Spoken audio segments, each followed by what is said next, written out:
In front of me is LG K61, and let me show you how to change the voicemail sound on the following device.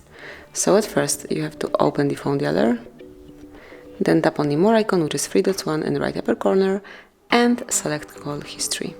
Here you will notice voicemail, so smoothly click on it, and here just go to notification sound. And let's go with all the sounds, starting with main.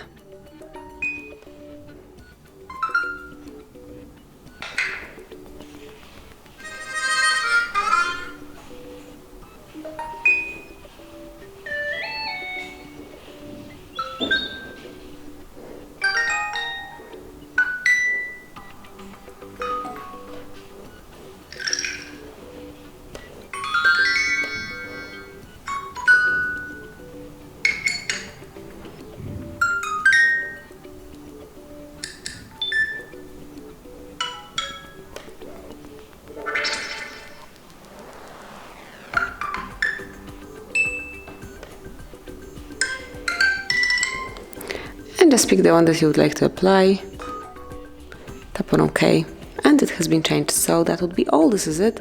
This is how you can change voicemail sound. Thank you for watching. Please subscribe our channel and leave the thumbs up.